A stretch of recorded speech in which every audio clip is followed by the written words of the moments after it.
শপথ নিলেন নোবেলজয়ী অর্থনীতিবিদ ডক্টর মোহাম্মদ ইউনূসের নেতৃত্বাধীন ১৭ সদস্যের অন্তর্বর্তীকালীন সরকার।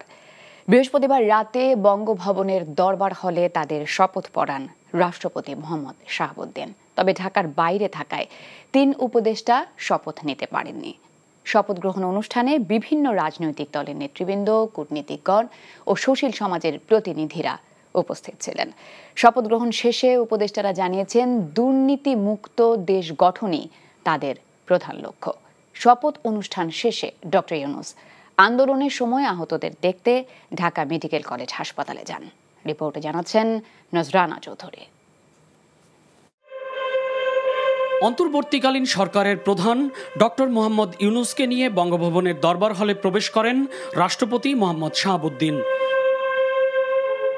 তার আগেই দরবার হলে উপস্থিত হন বিভিন্ন রাজনৈতিক দলের নেতৃবৃন্দ, ঢাকায় নিযুক্ত বিভিন্ন দেশের কূটনীতিকগণ, ৩ বাহিনী প্রধানগণ সহ নানা পেশার উচ্চপদস্থ কর্মকর্তা, সুশীল সমাজের প্রতিনিধি এবং গণমাধ্যম ব্যক্তিত্বরা। অনুষ্ঠানে বৈষম্য বিরোধী ছাত্র আন্দোলনের প্রথম সারির বেশ কয়েকজন সমন্বয়কও উপস্থিত ছিলেন। জাতীয় সঙ্গীতের মধ্য দিয়ে শুরু হয় শপথ অনুষ্ঠান।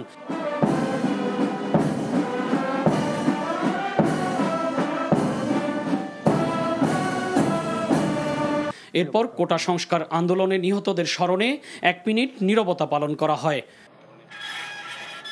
প্রধান উপদেষ্টা পদের শপথ ও গোপনতার শপথ গ্রহণের জন্য প্রথমে অন্তর্বর্তীকালীন সরকারের প্রধান উপদেষ্টা হিসেবে শপথ নেন ডক্টর মোহাম্মদ ইউনূস। রাষ্ট্রপতি তাকে শপথ বাক্য পাঠ করান। আমি মোহাম্মদ ইউনূস সশ্রদ্ধ চিত্তে শপথ গ্রহণ করিতেছি যে আমি আইন অনুযায়ী অন্তর্বর্তীকালীন সরকারের প্রধান উপদেষ্টা পদের কর্তব্য বিশ্বস্ততার সহিত পালন করিব। আমি বাংলাদেশের প্রতি অকৃত্রিম বিশ্বাস ও আনুগত্য পোষণ করিব। আমি সংবিধানের রক্ষণ সমর্থন ও নিরাপত্তা বিধান করিব এবং আমি ভীতি বা অনুগ্রহ অনুরাগ বা বিরাগের বশবর্তী না হইয়া সকলের প্রতি আইন অনুযায়ী যথাবিহিত আচরণ করিব। প্রধান উপদেষ্টার শপথ গ্রহণের পর অন্য উপদেষ্টাদেরও শপথ পড়ান রাষ্ট্রপতি মোহাম্মদ শাহাবুদ্দিন। শপথ নেয়া উপদেষ্টারা হলেন বাংলাদেশ ব্যাংকের সাবেক গভর্নর ডক্টর সালেউদ্দিন আহমেদ, ঢাকা বিশ্ববিদ্যালয়ের অধ্যাপক আসিফ নজরুল, মানবাধিকার কর্মী আদিলুর রহমান খান, সাবেক অ্যাটর্নি জেনারেল হাসান আরিফ, সাবেক পররাষ্ট্র সচিব তৌহিদ হোসেন, পরিবেশ বিষয়ক আইনজীবী সৈয়দা রিজওয়ানা হাসান, ব্রতির প্রধান নির্বাহী শারমিন মুর্শিদ, অবসরপ্রাপ্ত ব্রিগেডিয়ার জেনারেল সাখাওয়াত হোসেন, হেফাজতে ইসলামের সাবেক নায়েবে আমির আফম খালিদ হাসান, লেখক গবেষক ফরিদা আক্তার, গ্রামীণ ব্যাংকের সাবেক ব্যবস্থাপনা পরিচালক নূরজাহান বেগম ও বৈষম্য বিরোধী ছাত্র আন্দোলনের সমন্বয়ক মোহাম্মদ নাহিদ ইসলাম এবং আসিফ মাহমুদ সজীব ভুইয়া। শপথ গ্রহণের পর তারা শপথ বইতে স্বাক্ষর করেন। এবং আমি ভীতি বা অনুগ্রহ তবে ঢাকার বাইরে অবস্থান করায় নিয়োগপ্রাপ্ত উপদেষ্টা সুপ্রদীপ চাকমা, ফারুকি আজম এবং বিধান রঞ্জন রায় শপথ গ্রহণ অনুষ্ঠানে উপস্থিত ছিলেন না। পরবর্তীতে তাদের শপথ পড়ানো হবে। ২০০৭ সালের ফেব্রুয়ারি মাসে রাজনৈতিক দল গঠনের ঘোষণা দিয়েছিলেন প্রফেসর মোহাম্মদ ইউনূস, কিন্তু এর মাত্র ২.৫ মাসের মধ্যেই তিনি তার সেই সিদ্ধান্ত থেকে সরে আসেন। এর প্রায় ১৭ বছরের মাথায় রাজনৈতিক যে পট পরিবর্তন হলো, তারপর ছাত্র জনতার দাবির মুখে বাংলাদেশের সরকার প্রধান হিসেবে দায়িত্ব নিলেন তিনি। এখন প্রফেসর মোহাম্মদ ইউনূসের নেতৃত্বে বাংলাদেশ একটি বৈষম্যহীন জাতি এবং সুখী সমৃদ্ধ বাংলাদেশ হিসেবে গড়ে উঠবে, এটাই সবার প্রত্যাশা। নজরানা চৌধুরী, এনটিভি নিউজ, বঙ্গভবন, ঢাকা। দেশের সর্বত্র সংগঠিত সকল অপরাধের বিচার করা হবে বলে জানালেন অন্তর্বর্তীকালীন সরকারের প্রধান উপদেষ্টা ডক্টর মোহাম্মদ ইউনূস। বৃহস্পতিবার রাতে বঙ্গভবনে শপথ গ্রহণের পর প্রধান উপদেষ্টা বলেন, যারা অরাজকতা করে দ্বিতীয় স্বাধীনতা নষ্টের ষড়যন্ত্র করছে তাদের রুখতে হবে। জাতিকে ঐক্যবদ্ধ থেকে সব ধ্বংসাত্মক কাজের বিরুদ্ধে অবস্থান নেবারও আহ্বান জানান তিনি। হাসানুল শাওনের রিপোর্ট। আন্দোলনে শহীদ ছাত্র জনতা এবং আহতদের স্মরণ করে বক্তব্য শুরু করেন অন্তর্বর্তীকালীন সরকারের প্রধান উপদেষ্টা ডক্টর মোহাম্মদ ইউনূস। আমাদেরকে এই লক্ষ্য পূরণে সাহায্য করুন। ছাত্র জনতার এই বিজয়কে দ্বিতীয় স্বাধীনতা আখ্যা দিয়ে ডক্টর ইউনূস বলেন, ষড়যন্ত্রকারীরা অরাজকতা চালিয়ে ভীতি ছড়াচ্ছে। ছাত্র জনতার অভ্যুত্থানে আমাদের দ্বিতীয় স্বাধীনতা অর্জন উৎসবের মুহূর্তে এই স্বাধীনতাকে নস্যাৎ করার জন্য ষড়যন্ত্রকারীরা দেশে একটা অরাজকতার ও ভীতির পরিবেশ সৃষ্টি করেছে। প্রচণ্ড নিষ্ঠুর পতিত স্বৈরাচারী সরকার এসব প্রতিষ্ঠানকে দিয়ে ক্ষমতা কুক্ষিগত করে রেখেছিল। আমরা তার এই প্রচেষ্টা ব্যর্থ করে প্রতিষ্ঠানগুলোর হারানো গৌরব ফিরিয়ে আনব। অন্তর্বর্তীকালীন সরকারের প্রধান উপদেষ্টা আরও বলেন, নতুন সরকার দেশের সকল মানুষের সরকার এবং এই সরকার অপরাধীদের বিচার করবে। এই ঘৃণ্য চেষ্টায় ব্যবহৃত হয়ে যারা অপরাধ সংগঠিত করেছে তাদেরকে আইনানুগ বিচারের মাধ্যমে শীঘ্রই উপযুক্ত শাস্তি দেওয়া হবে। একই কথা দেশের সকল মন্ত্রণালয়, সংস্থা, শিক্ষা প্রতিষ্ঠান, নানা কর্মক্ষেত্রের জন্য প্রযোজ্য। সর্বত্র অপরাধীর বিচার হবে। আজ প্রত্যেকটি প্রতিষ্ঠান ও তার সদস্যরা নিজ নিজ কর্তব্য পালন করার মাধ্যমে দ্বিতীয় স্বাধীনতাকে উপভোগ করবেন। বিজয়ের এই ক্ষণে জাতিকে ঐক্যবদ্ধ থাকার আহ্বান জানান ডক্টর মোহাম্মদ ইউনূস। অরাজকতার বিষবাষ্প এখন যেই ছড়াবে, বিজয়ী ছাত্র জনতা সহ মুক্ত মানুষের আইন শৃঙ্খলা বাহিনীর পূর্ণ শক্তি তাকে ব্যর্থ করে দেবে। নিষ্ঠুর স্বৈরাচারী সরকার দূর হয়ে গেছে। কাল সূর্য উদয়ের সঙ্গে সঙ্গে গণতন্ত্রের, সুবিচারের, মানবাধিকারের নির্ভয়ে মত প্রকাশের পূর্ণ স্বাধীনতার জন্য সকলের স্বাচ্ছন্দ্যে জীবন ধারণের সুযোগ প্রদানের সচেষ্ট সরকারের ঘনিষ্ঠ সান্নিধ্য ও সহমর্মী পরশ দলমত নির্বিশেষে সবাই উপভোগ করবেন। দেশের জনগণকে নিজ নিজ দায়িত্ব পালনে এগিয়ে আসারও আহ্বান জানান অন্তর্বর্তীকালীন সরকারের প্রধান উপদেষ্টা। Hasanul Shawon, NTV news, Dhaka. তরুণ প্রজন্মের চাওয়া পাওয়াকে প্রাধান্য দিয়ে দুর্নীতি ও শোষণ মুক্ত রাষ্ট্র গঠনে কাজ করতে চান নবগঠিত অন্তর্বর্তীকালীন সরকারের উপদেষ্টারা। শপথ গ্রহণের পর নিজেদের প্রতিক্রিয়ায় দেশকে নতুনভাবে গড়ে তুলতে চেয়েছেন তারা। আরো জানাচ্ছেন মুকসিমুল হাসান। ছাত্র জনতা আন্দোলনের মুখে 15.5 বছরের শেখ হাসিনা সরকারের পতনের 3 দিন পর শপথ নেন অন্তর্বর্তীকালীন সরকারের উপদেষ্টারা। নতুন সরকারের কাণ্ডারীরা শপথ নেওয়ার পর সততা এবং নিষ্ঠার সাথে দায়িত্ব পালনের প্রত্যয় ব্যক্ত করেন। সেই সাথে জনকল্যাণে কাজ করা এবং দেশকে স্থিতিশীল করতে সবার সহযোগিতা চান তারা। আমাদেরকে ক্রোধ সম্বরণ করতে হবে, আইনগতভাবে যারা দোষী আছে তাদের শাস্তি দেওয়ার জন্য ব্যবস্থা নিতে হবে। আমাদের ছাত্র জনতা যে অভাবনীয় একটা সুযোগ আমাদের জন্য নিয়ে এসেছে, যে মহান একটা আমরা বলি দ্বিতীয় মুক্তিযুদ্ধ সম্পন্ন করেছে, সেটার অর্জন এবং সেটার মাহাত্ম্য ম্লান হয়ে যাবে, এটা আমাদের সবাইকে মনে রাখতে হবে। আমি আগে যেরকম আমার উপর অর্পিত দায়িত্ব পালন করতাম, আমার ফোকাস ঠিক রেখে সততার সাথে মানুষের সাথে সম্পর্ক রেখে সেভাবেই পালন করার চেষ্টা করব। দেশের ভঙ্গুর অর্থনীতির চাকা গতিশীল করার পাশাপাশি বহির্বিশ্বের সাথে সুসম্পর্কের মাধ্যমে দেশকে সম্মানজনক জায়গায় নিয়ে যাওয়ার পরিকল্পনার কথাও জানান অন্তর্বর্তীকালীন সরকারের উপদেষ্টারা। আমাদের অর্থনীতি একটা বিরাট চ্যালেঞ্জ আছে, জানেন, ইটস ভেরি ডিফিকাল্ট, দিন দিন আরও জটিলতর হচ্ছে। আর বৈদেশিক আমাদের যে বাণিজ্য সম্পর্ক সেগুলো কিন্তু একটু কমপ্লিকেটেড। বিশাল বিজয় আছে এবং হিকাপ আছে কিছু সাময়িক। আমি নিশ্চিন্ত যে হিকাপ কাটিয়ে উঠবে দেশ, যেহেতু তরুণরা এরকম একটা শক্ত অবস্থান নিতে পেরেছে। আমি নিশ্চিন্ত এই দেশের সামনে যাওয়া সুনিশ্চিত।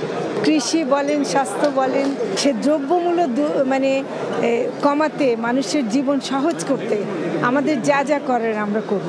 যাদের হাত ধরে 1.5 দশকের শাসন আর শোষণের শৃঙ্খল ভেঙে নতুন বাংলাদেশের স্বপ্ন দেখছেন মানুষ, সেই বৈষম্য বিরোধী ছাত্র আন্দোলনের 2জন সমন্বয়কও দায়িত্ব পেয়েছেন অন্তর্বর্তীকালীন সরকারের উপদেষ্টা হিসেবে।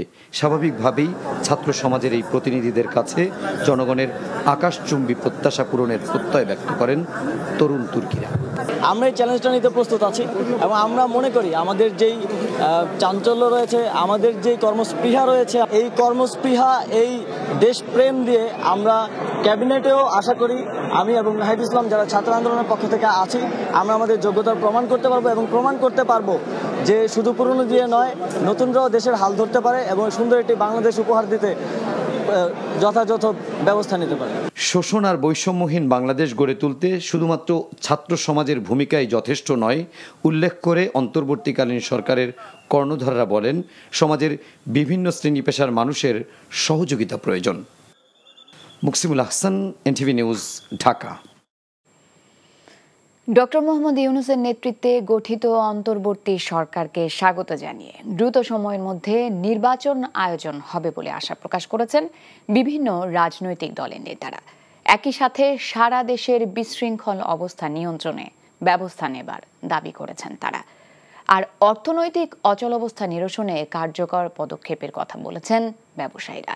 বৃহস্পতিবার রাতে অন্তর্বর্তী সরকারের শপথের পর প্রতিক্রিয়ায় এসব কথা বলেন তারা। ইমরুল হাসান জানাচ্ছেন বিস্তারিত। স্বৈরাচার শেখ হাসিনা সরকারের পতনের 3 দিনের মাথায় দায়িত্ব নিল অন্তর্বর্তী সরকার। নতুন এই সরকারের শপথ অনুষ্ঠানে উপস্থিত ছিলেন রাজনৈতিক, কূটনৈতিক, ব্যবসায়ী ও নাগরিক সমাজের প্রতিনিধিরা। শপথের আনুষ্ঠানিকতা শেষে অন্তর্বর্তী সরকার নিয়ে প্রতিক্রিয়ায় রাজনৈতিক দলের নেতারা সবাই ডক্টর ইউনূসের সরকারকে স্বাগত জানান। প্রত্যাশা ব্যক্ত করেন পরিবেশ তৈরি করে দ্রুত নির্বাচনের। নতুন সরকার কেমন হলো? মোটামুটি ভালো হয়েছে। তাদের সবকিছু নির্ভর করবে তাদের সাফল্যের উপরে। অতি দ্রুত নির্বাচন করতে হবে।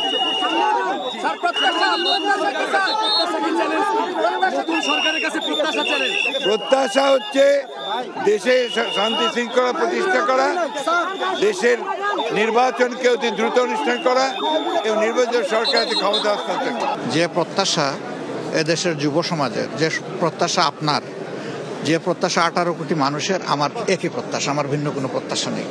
আমরা চাই একটা ইনসাফ ভিত্তিক সমাজ যেখানে কোনো ভেদাভেদ এবং বিভক্ত থাকবে না। বর্তমান সরকারের সফলতা কামনা করি এবং যারা শহীদ হয়েছে তাদের আত্মার মাগফিরাত কামনা করি এবং এই সরকার মানুষের আশা পূরণ করতে পারুক, এটাই আমাদের প্রত্যাশা।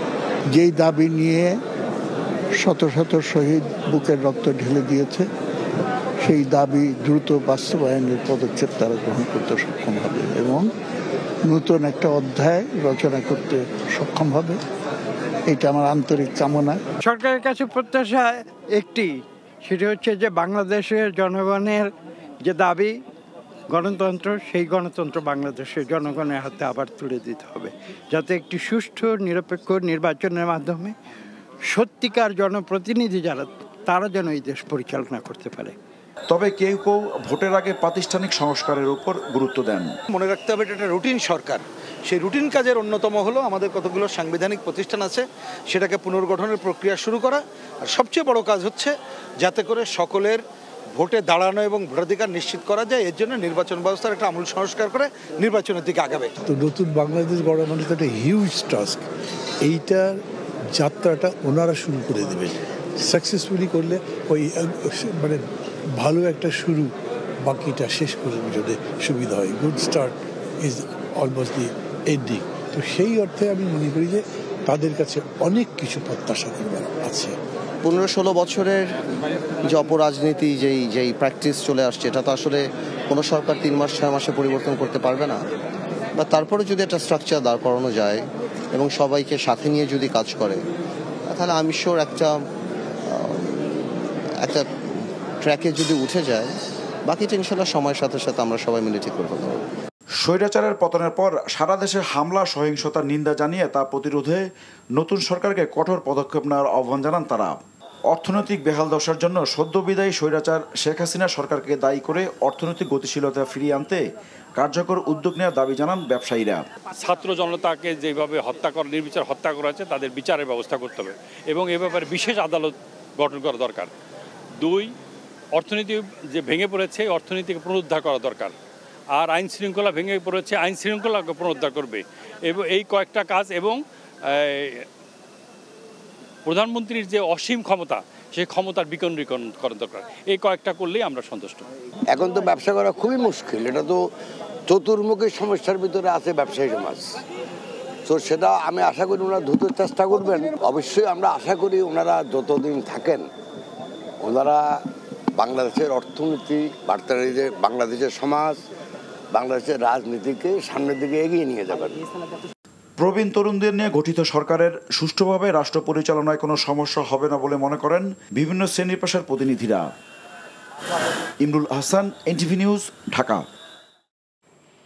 শান্তিতে নোবেল বিজয়ী অর্থনীতিবিদ ডক্টর মোহাম্মদ ইউনূস বাংলাদেশের অন্তর্বর্তীকালীন সরকারের প্রধান হিসেবে দায়িত্ব নেয়ায় অভিনন্দন জানিয়েছেন ভারতের প্রধানমন্ত্রী নরেন্দ্র মোদী।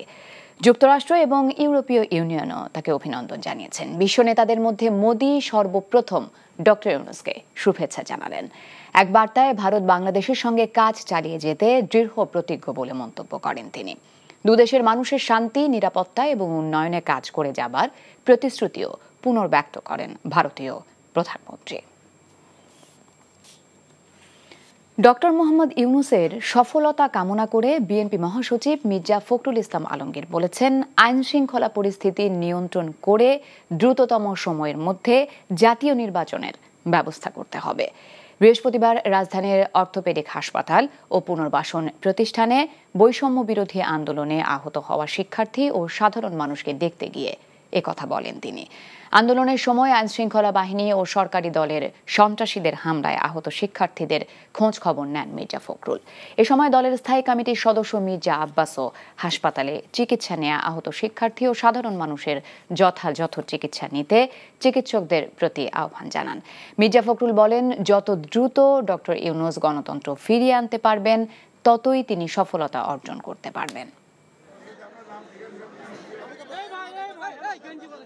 প্রথম তো হচ্ছে যে আপনার আইন শৃঙ্খলা এটা আপনার প্রতিষ্ঠিত করতে হবে, রক্ষা করতে হবে, তার জন্য চূড়ান্ত ব্যবস্থা নিতে হবে। 2 নম্বর হচ্ছে অতি দ্রুত নির্বাচনের মধ্য দিয়ে আপনার গণতান্ত্রিক যে সরকার সেখানে প্রত্যাবর্তন করতে হবে। আর তৃতীয় হচ্ছে অর্থনীতিকে সফল রাখার জন্য সব রকম ব্যবস্থা নিতে হবে। জাতীয় স্মৃতিসৌধে শ্রদ্ধা নিবেদন করেছে নতুন শপথ নেয়া অন্তর্বর্তীকালীন সরকারের প্রধান উপদেষ্টা ডক্টর মোহাম্মদ ইউনূস সহ অন্য উপদেষ্টাবৃন্দ। সকাল 10:45টার পর সাভারে জাতীয় স্মৃতিসৌধে শহীদদের প্রতি শ্রদ্ধা নিবেদন করেন ডক্টর মোহাম্মদ ইউনূস। বৃষ্টিস্নাত সকালে প্রধান উপদেষ্টার পর একসাথে শ্রদ্ধা নিবেদন করেন শপথ নেয়া উপদেষ্টাবৃন্দ।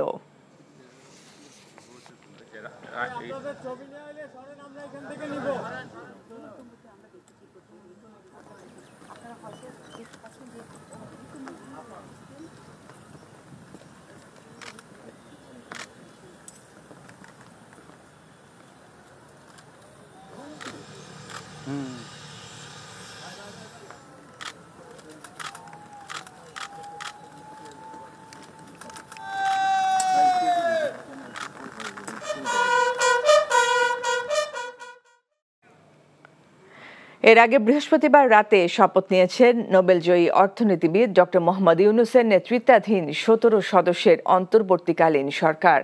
বঙ্গভবনের দরবার হলে তাদের শপথ পড়ান রাষ্ট্রপতি মোহাম্মদ শাহাবুদ্দিন। তবে ঢাকার বাইরে থাকায় 3 উপদেষ্টা শপথ নিতে পারেননি।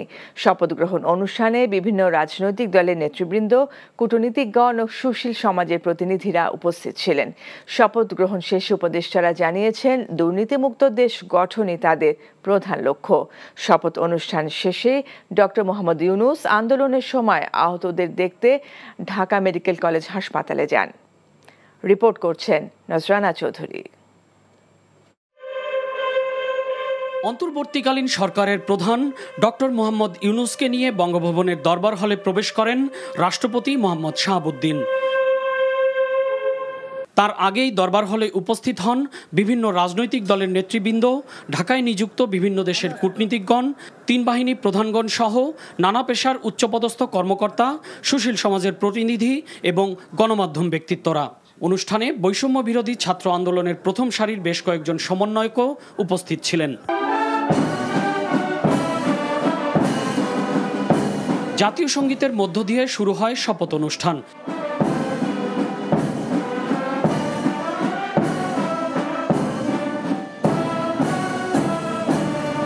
এরপর কোটা সংস্কার আন্দোলনে নিহতদের স্মরণে 1 মিনিট নীরবতা পালন করা হয়।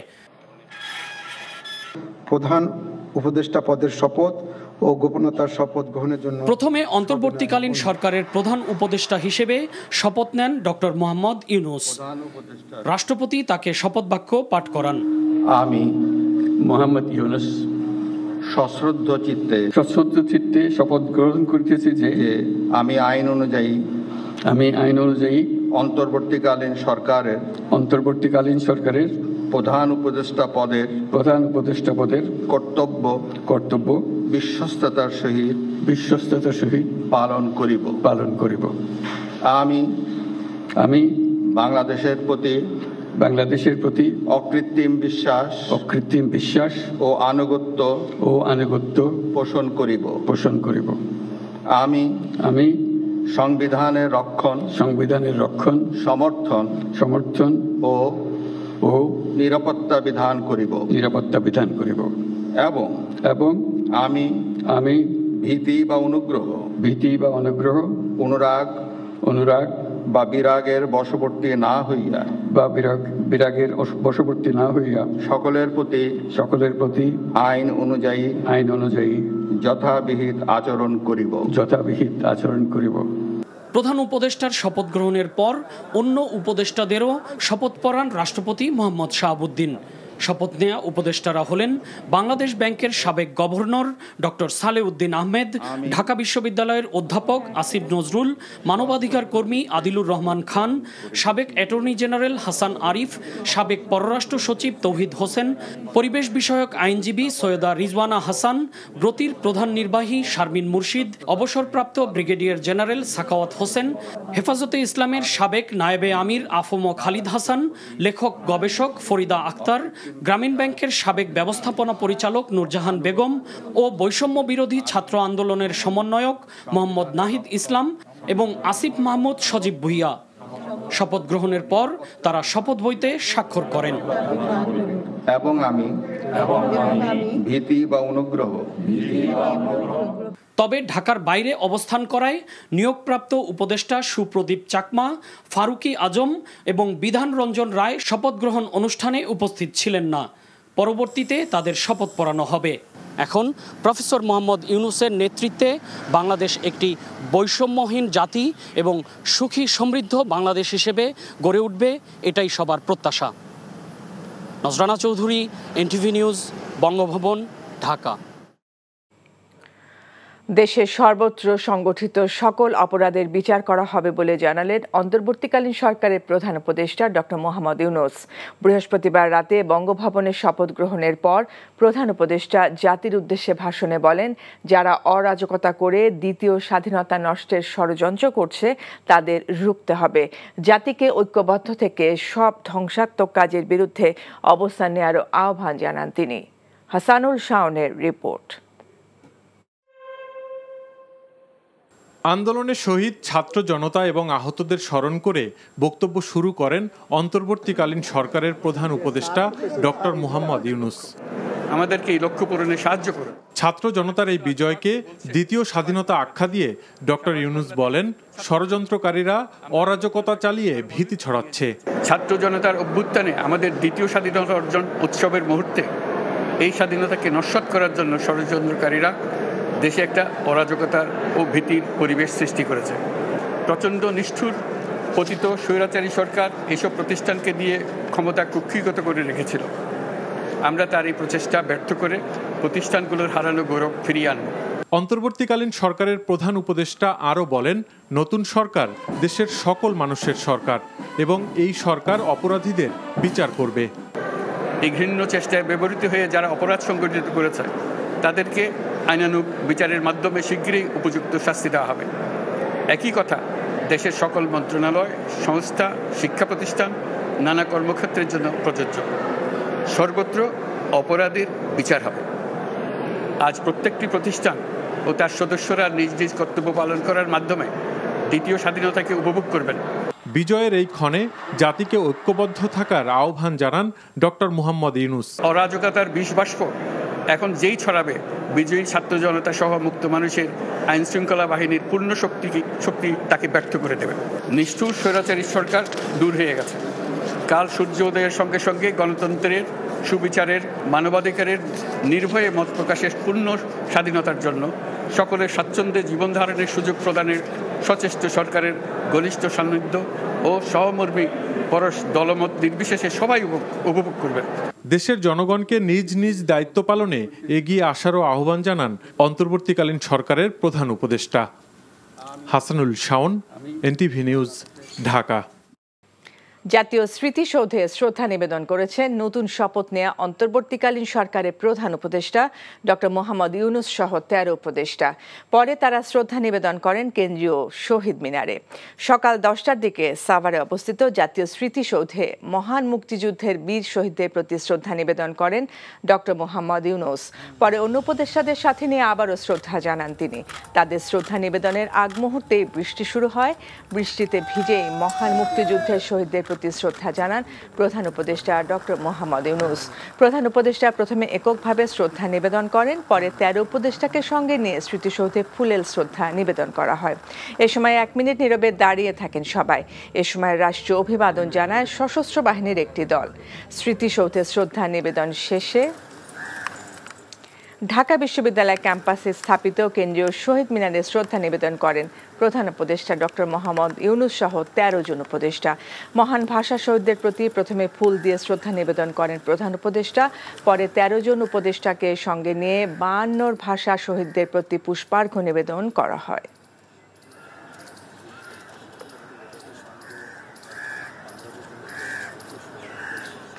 ব্যবসা মন্থর হয়ে গেছে, নানা রকম চ্যালেঞ্জ, ব্যাংক এক্সেলের চ্যালেঞ্জ, অর্থনীতিতে পুনর্জীবিত করতে হবে, মানুষের জীবিকার যে এটা এফেক্ট পড়েছে এটাকে আপনার তাড়াতাড়ি আমাদের ইসে করতে হবে। এটাই সবচেয়ে প্রধান কাজ। তো বললাম আগে তো ল অ্যান্ড অর্ডার, তারপরে অর্থনৈতিক হিসেবে উদ্ধার করতে হবে আমাদের। নতুন সরকার আবির্ভূত হয়েছে, ছাত্রদের নেতৃত্ব জনগণ কিন্তু মেনে নিয়েছে। সেই দিক থেকে আমরা তারুণ্য এবং অভিজ্ঞতার সংমিশ্রণে অন্তর্বর্তীকালীন সরকারটি গঠিত হয়েছে। আমরা আশা করব যে আমাদের যারা সিনিয়র সিটিজেন নাগরিক সমাজ তাদের অভিজ্ঞতা, গ্রহণযোগ্যতা এবং একই সাথে আমাদের যে তারুণ্যের শক্তি, এই উভয় মিলে আমরা বাংলাদেশ রাষ্ট্রটাকে আবার নতুন করে সাজাতে পারি। এর আগে বৃহস্পতিবার রাতে শপথ নিয়েছেন নোবেলজয়ী অর্থনীতিবিদ ডক্টর মোহাম্মদ ইউনূসের নেতৃত্বাধীন 17 সদস্যের অন্তর্বর্তীকালীন সরকার। বঙ্গভবনের দরবার হলে তাদের শপথ পড়ান রাষ্ট্রপতি মোহাম্মদ শাহাবুদ্দিন। তবে ঢাকার বাইরে থাকায় 3 উপদেষ্টা শপথ নিতে পারেননি। শপথ গ্রহণ অনুষ্ঠানে বিভিন্ন রাজনৈতিক দলের নেতৃবৃন্দ, কূটনীতিকগণ ও সুশীল সমাজের প্রতিনিধিরা উপস্থিত ছিলেন। শপথ গ্রহণ শেষে উপদেষ্টারা জানিয়েছেন দুর্নীতিমুক্ত দেশ গঠনই তাদের প্রধান লক্ষ্য। শপথ অনুষ্ঠান শেষে ডক্টর ইউনূস আন্দোলনের সময় আহতদের দেখতে ঢাকা মেডিকেল কলেজ হাসপাতালে যান। রিপোর্ট করছেন নজরানা চৌধুরী। অন্তর্বর্তীকালীন সরকারের প্রধান ডক্টর মোহাম্মদ ইউনূসকে নিয়ে বঙ্গভবনের দরবার হলে প্রবেশ করেন রাষ্ট্রপতি মোহাম্মদ শাহাবুদ্দিন। তার আগেই দরবার হলে উপস্থিত হন বিভিন্ন রাজনৈতিক দলের নেতৃবৃন্দ, ঢাকায় নিযুক্ত বিভিন্ন দেশের কূটনীতিকগণ, 3 বাহিনী প্রধানগণ সহ নানা পেশার উচ্চপদস্থ কর্মকর্তা, সুশীল সমাজের প্রতিনিধি এবং গণমাধ্যম ব্যক্তিত্বরা। অনুষ্ঠানে বৈষম্য বিরোধী ছাত্র আন্দোলনের প্রথম সারির বেশ কয়েকজন সমন্বয়কও উপস্থিত ছিলেন। জাতীয় সঙ্গীতের মধ্য দিয়ে শুরু হয় শপথ অনুষ্ঠান।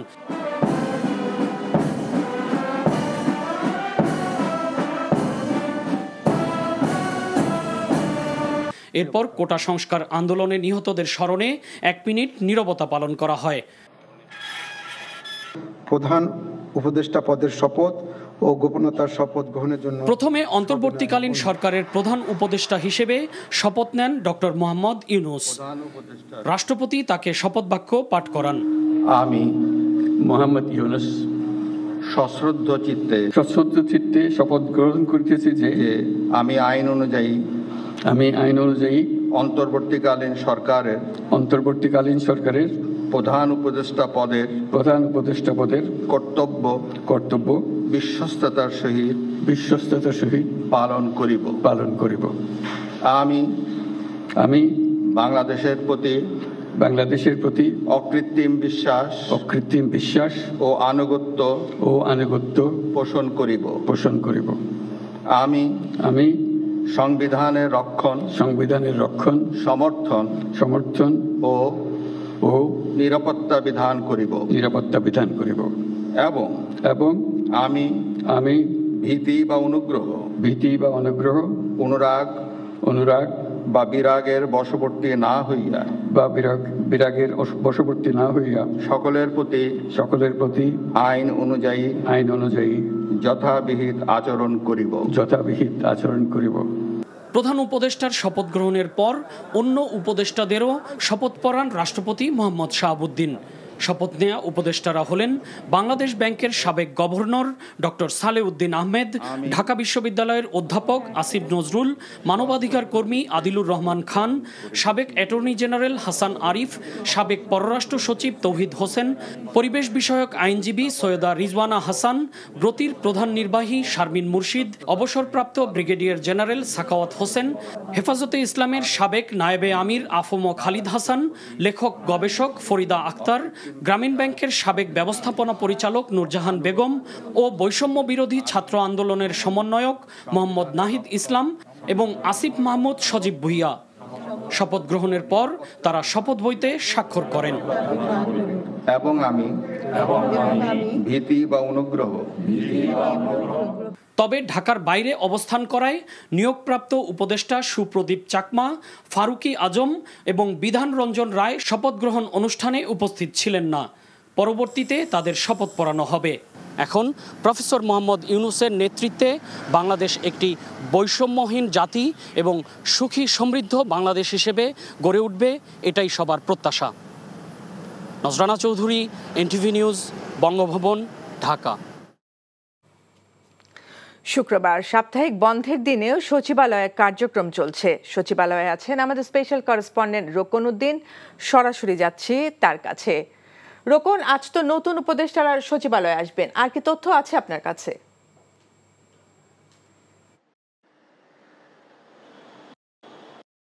হ্যাঁ ফারজানা, সচিবালয়ে সাধারণত শুক্রবার যে ছুটি থাকে সেই ছুটির মাঝেও কিন্তু আমি দেখেছি বেশ কিছু মন্ত্রণালয়ের বেশ কিছু বিভাগের কর্মকর্তারা কাজে এসেছেন। বিশেষ করে আপনাকে যদি বলি, মন্ত্রিপরিষদ বিভাগে কিন্তু আমরা দেখে এসেছি যে অনেক কর্মকর্তাই এখনও ব্যস্ত আছেন, তারা কাজ করছেন।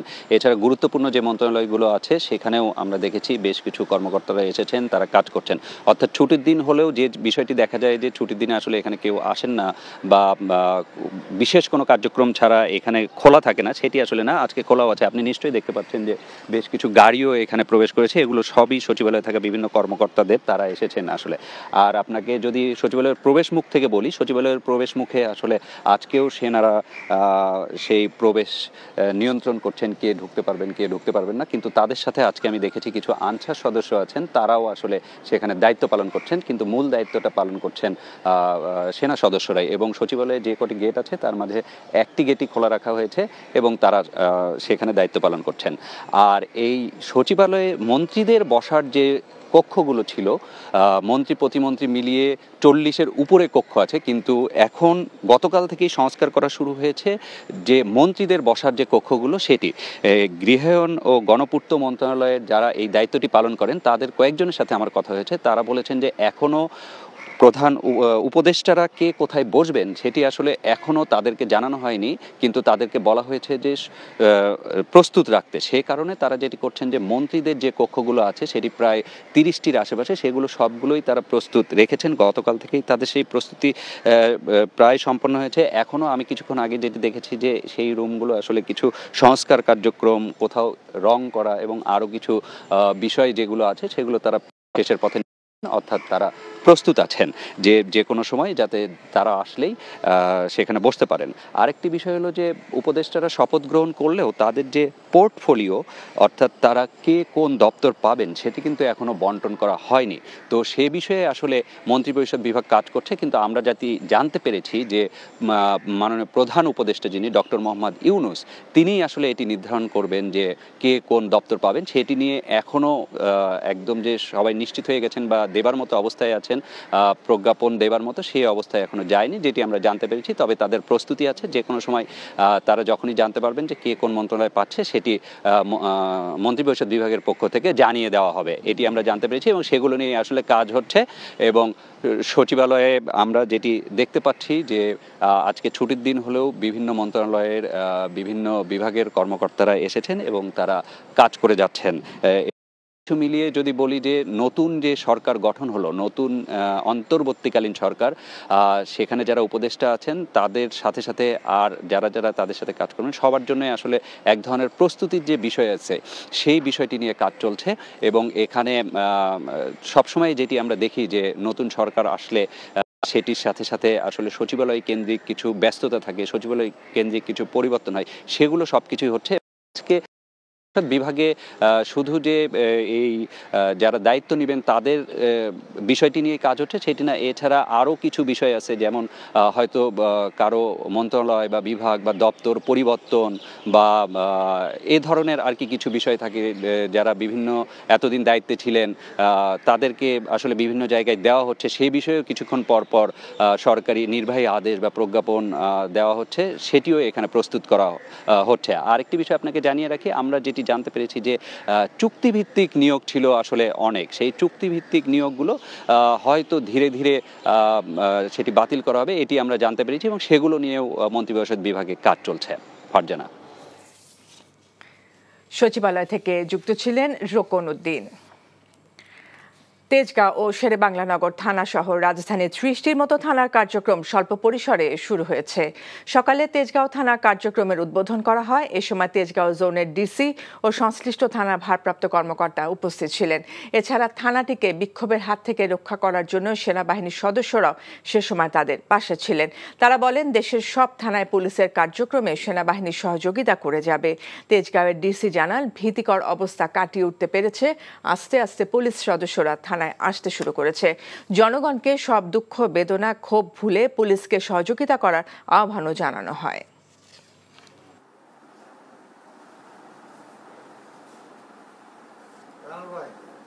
আমি রিকোয়েস্ট করব যে আপনারা তেজগাঁও থানায় আসেন, এখানের পরিস্থিতি অত্যন্ত ভালো। এখানে সকাল থেকে আমরা জিটি ওপেন করেছি এবং সামগ্রিক পুলিশিং যত কার্যক্রম এখন থেকে আমরা এখানে শুরু করব এবং সব ধরনের যে জনগণের যে সহায়তা, পুলিশি সহায়তা আমরা এখান থেকে প্রদান করব। এই এলাকার বিভিন্ন ব্যবসায়ী প্রতিষ্ঠান, ব্যবসায়ী মালিক সমিতি, গণ্যমান্য ব্যক্তিবর্গ, students, teachers, scouts, BNCC, answer বাহিনী, তাদের সবার সাথে আমাদের সমন্বয় সভা করেছি, যার মাধ্যমে সবাই আমাদেরকে আশ্বস্ত করেছেন যে পুলিশকে নতুন করে রিফর্ম করে তাদের কার্যক্রম অল্প সময়ের মধ্যে শুরু করার জন্য তারা সকলেই আমাদের সাথে পুলিশ ভাইদেরকে সবাই সাহায্য সহযোগিতা করবে, এভাবে আমাদেরকে সবাই আশ্বস্ত করেছে। নতুন অন্তর্বর্তীকালীন সরকার গঠনের পর রাজধানীর বাজারগুলোতে পণ্য সরবরাহ স্বাভাবিক হয়েছে। এই মুহূর্তে রাজধানীর কারওয়ান বাজারে আছেন সিনিয়র করেসপন্ডেন্ট হাসানুল শাওন, যাচ্ছি তার কাছে। শাওন, বাজার পরিস্থিতি আজ কেমন দেখছেন? আর শিক্ষার্থীরা যে বাজার মনিটরিং এর জন্য নামার কথা ছিল, তারা কি সেই কাজ শুরু করেছেন?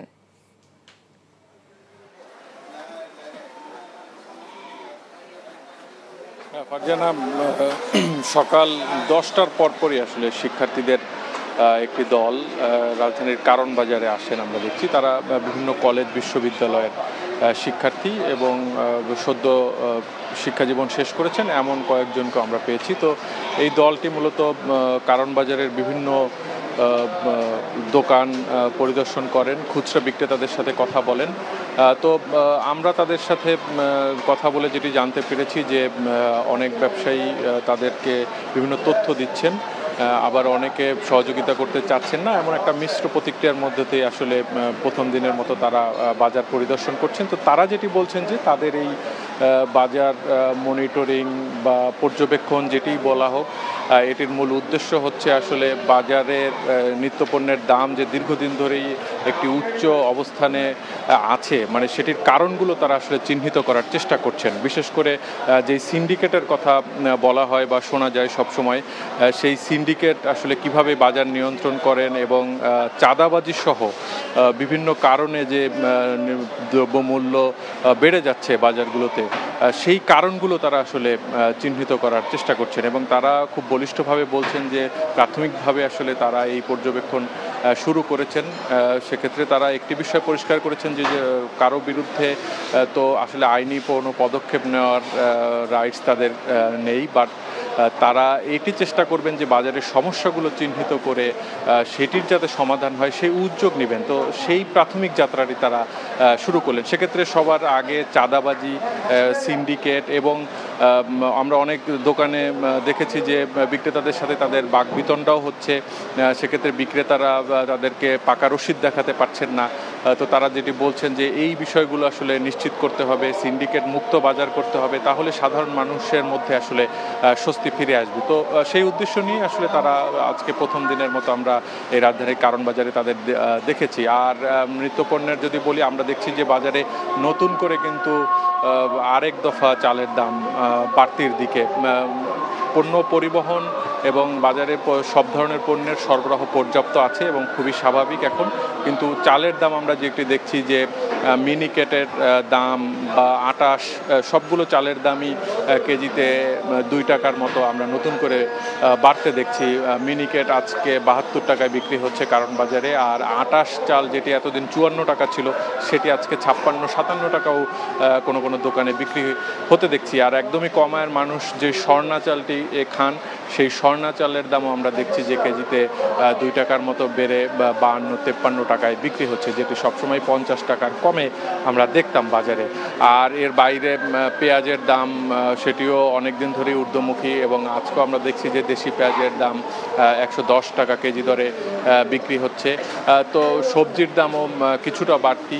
তো সব মিলে আসলে সাধারণ মানুষের সাথে আমরা কথা বলে যেটি বুঝতে পারছি, তারা এই অন্তর্বর্তীকালীন নতুন যে সরকার, সেই সরকারের কাছে তাদের প্রত্যাশা জানিয়েছেন যে যাতে এই দীর্ঘদিন ধরে অস্থিরতার মধ্যে থাকা এই বাজার যেন সরকারের নিয়ন্ত্রণে থাকে। তো ফারজান, এই ছিল আসলে বাজারের সবশেষ অবস্থা। আমরা জানছিলাম বাজার পরিস্থিতির খবর। সবাইকে নিয়ে ঐক্যবদ্ধভাবে নতুন বাংলাদেশ গড়ার আহ্বান জানিয়েছে বিএনপি চেয়ারপারসনের গুলশান কার্যালয়ে জাতিসংঘের আবাসিক প্রতিনিধি গোয়েন লুইয়ের সাথে বিএনপি মহাসচিব মির্জা ফখরুল ইসলাম আলমগীরের নেতৃত্বে দলের প্রতিনিধিদের বৈঠক শেষে সাংবাদিকদের একথা বলেন দলের স্থায়ী কমিটির সদস্য আমির খসরু মাহমুদ চৌধুরী। তিনি বলেন, বাংলাদেশের মানবাধিকার ও গণতন্ত্র নিয়ে উন্নয়ন সহযোগীদের শঙ্কা কেটে গেছে। ইউনাইটেড নেশনসের একটা বড় ধরনের সমর্থন ছিল বাংলাদেশের মানুষের হিউম্যান রাইটস ফিরিয়ে আনা, বাংলাদেশের উন্নয়ন পার্টনার যারা আছে তারা বাংলাদেশের আগামী দিনের ভবিষ্যৎ কী হবে সেটা নিয়ে সকলের মধ্যে একটা দ্বিধাদ্বন্দ্ব ছিল। আজকে সকলের সেই শঙ্কা কেটে গেছে এবং সেই শঙ্কা কেটে আগামী দিনের বাংলাদেশ আমরা সকলে মিলে কিভাবে করব, আমরা সবাই মিলে আগামী দিনে বাংলাদেশ কিভাবে করব, আমাদের পার্টনাররা, UN is a major partner এবং তাদের সমর্থন প্রয়োজন আছে এবং তারা সেই সমর্থন দিতে রাজি আছে এবং সবাইকে নিয়ে কাজ করতে রাজি আছে। আমরা সবাই মিলে একটা নতুন বাংলাদেশ করব আগামীতে। অন্তর্বর্তীকালীন সরকারকে অভিনন্দন জানিয়ে জাতীয় পার্টির মহাসচিব মুজিবুল হক চুন্নু আশা করেন দেশের আইন শৃঙ্খলা পরিস্থিতি স্বাভাবিক অবস্থায় ফেরাতে কাজ করবে নতুন সরকার। এ সময় সব হত্যারও বিচার দাবি করেন তিনি। সকালে বনানীতে এক সংবাদ সম্মেলনে মুজিবুল হক চুন্নু এসব দাবি জানান। পুলিশ বাহিনীকে অবিলম্বে তাদের যৌক্তিক দাবি পূরণ করে আইন শৃঙ্খলা রক্ষা করার ব্যবস্থা করা হোক। আন্দোলনে যে সকল ছাত্র জনতা শহীদ হয়েছে তাদের পরিবারকে ক্ষতিপূরণ এবং একই সাথে বিভিন্ন থানা আক্রমণ করে পুলিশ বাহিনীর সদস্যদেরকে যারা অন্যায়ভাবে হত্যা করেছে তাদেরকেও এবং লুটপাট করেছে তাদেরকেও আইনের আওতায় আনা হোক। জাতীয় স্মৃতিসৌধে শ্রদ্ধা নিবেদন করেছেন নতুন শপথ নেওয়া অন্তর্বর্তীকালীন সরকারের প্রধান উপদেষ্টা ডক্টর মোহাম্মদ ইউনূস সহ ১৩ উপদেষ্টা। পরে তারা শ্রদ্ধা নিবেদন করেন কেন্দ্রীয় শহীদ মিনারে। সকালে সাভারে অবস্থিত জাতীয় স্মৃতিসৌধে মহান মুক্তিযুদ্ধের বীর শহীদদের প্রতি শ্রদ্ধা নিবেদন করেন ডক্টর মোহাম্মদ ইউনূস। পরে অন্য উপদেষ্টাদের নিয়ে আবারও শ্রদ্ধা জানান তিনি। রিপোর্ট করছেন ফাহাদ মোহাম্মদ। অন্তর্বর্তীকালীন সরকারের দায়িত্ব নেবার পরদিন মহান মুক্তিযুদ্ধের শহীদদের প্রতি শ্রদ্ধা জানাতে সাভারের স্মৃতিসৌধে যান অন্তর্বর্তীকালীন সরকারের প্রধান উপদেষ্টা ডক্টর মোহাম্মদ ইউনূস। মুষলধারের বৃষ্টির মধ্যেও প্রধান উপদেষ্টা প্রথমে এককভাবে শ্রদ্ধা নিবেদন করেন মুক্তিযুদ্ধে অবদান রাখা বীর সেনানীদের প্রতি।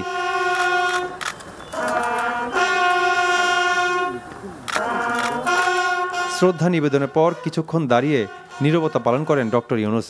এই সময় বিহগলে বাজানো হয় করুণ সুর। সশস্ত্র বাহিনীর একটি চৌকস দল গার্ড অব অনার প্রদান করেন। পরে অন্তর্বর্তীকালীন সরকারের অন্য উপদেষ্টাদের সাথে নিয়ে স্মৃতিসৌধে পুষ্পস্তবক অর্পণ করেন প্রধান উপদেষ্টা ডক্টর মোহাম্মদ ইউনূস। শ্রদ্ধা নিবেদনের পর সব উপদেষ্টারা কিছুক্ষণ নীরবতা পালন করে শহীদ মুক্তিযোদ্ধাদের প্রতি বিনম্র শ্রদ্ধা জানান। পরে ডক্টর মোহাম্মদ ইউনূস পরিদর্শন বইতে সই করেন। স্মৃতিসৌধে শ্রদ্ধা নিবেদন শেষে ঢাকা বিশ্ববিদ্যালয় ক্যাম্পাসে কেন্দ্রীয় শহীদ মিনারে ভাষা শহীদদের প্রতি শ্রদ্ধা নিবেদন করেন প্রধান উপদেষ্টা ডক্টর মোহাম্মদ ইউনূস সহ ১৩ জন উপদেষ্টা। মহান ভাষা শহীদদের প্রতি প্রথমে ফুল দিয়ে শ্রদ্ধা নিবেদন করেন প্রধান উপদেষ্টা। পরে ১৩ জন উপদেষ্টাকে সাথে নিয়ে ৫২-এর ভাষা শহীদদের প্রতি পুষ্পার্ঘ্য নিবেদন করা হয়। শ্রদ্ধা নিবেদন শেষে কয়েকজন উপদেষ্টা তাদের ভবিষ্যৎ পরিকল্পনা আর করণীয় নিয়ে কথা বলেন গণমাধ্যমের সাথে।